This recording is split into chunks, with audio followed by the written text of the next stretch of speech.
let me go to my one of my bigger ones, Karl-Anthony Towns.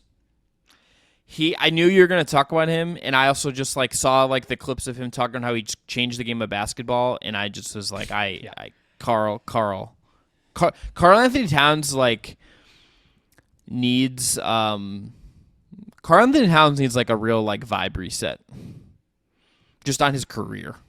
A little bit. Yeah, I think it's. I don't think a little bit. I think a lot of it.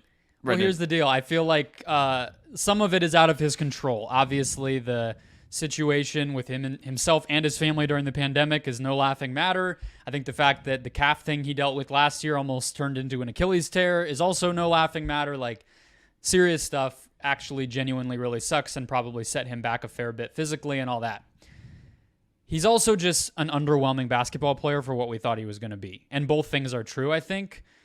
He is not a number one player on a championship team, and he's not, I don't think, what Minnesota thought he was going to be. They don't make the Rudy Gobert trade if he was. I think they jumped the gun on making that trade, but I also think if Cat was what we thought he was going to be when they drafted him out of Kentucky, then a lot of things would have gone differently throughout the years, including them not getting another number one overall pick that then became better than him because they wouldn't have ever been bad enough to get one, right? So it's like, I think all that stuff factors in. I don't think he's going anywhere. I just don't think there's a trade. Unless it's just a team kind of out of nowhere that's like, yeah, screw it, let's go for it. But like New York doesn't work. The Mavs, like the same package I've thrown out for a million guys with the Mavs is out there, I guess, like Hardaway, JaVale, Josh Green, and a 2029 first or something. Like, why would they necessarily make Towns kind of their third guy defensively? I don't think it makes a lot of sense if it's Luka, Kyrie, and Cat. So I just think unless a team gets desperate, the most likely scenario is Towns returning to Minnesota and them trying to get a full season out of this group, which they weren't able to last year. I could see the Hawks get maybe like this is like a Hawks pivot. Sure. John Collins. DeJounte for like Kyle Anderson in Towns, and then like some kinds of picks in there.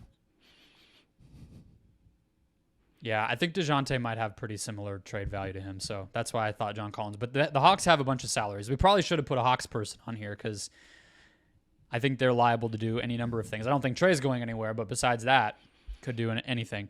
I just, real quick. Would you have interest if you're Portland in Cat? So that's interesting because I was just about to bring up Portland. I think the two most underrated bad contracts, no, not because I think they're going to get him. The two most underrated. This is me and you.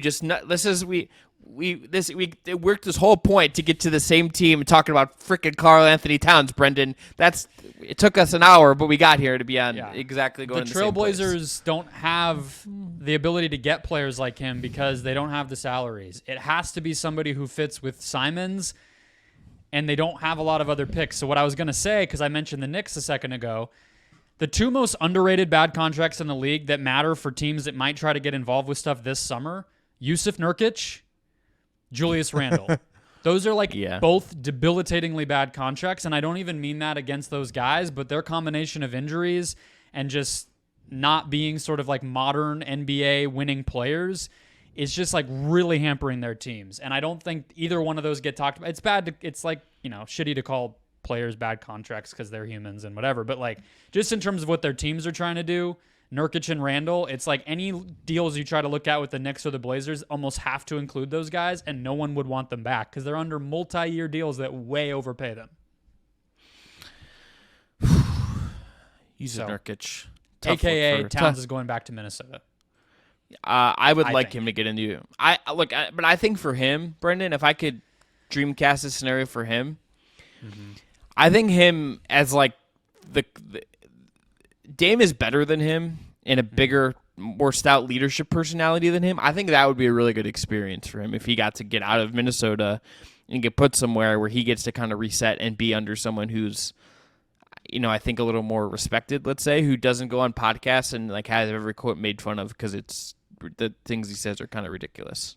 So he has an extension that doesn't even kick in until next year, which starts at $50 million. So he's in the Beal and Lillard category of money. He just doesn't get talked about that way because I think everybody kind of forgot he signed that deal. But he's owed $62 million in 27-28. Why would you, but Brendan, why would we talk that way about the best shooting big man of all time? A game changer. Yeah, I don't know why we would do Change the game. Change the game when he hangs up his shoes. And then he also said, if you let me call the plays, I could get 40 every night. Yeah. Look, that guy. That's Wolves. what I'm saying.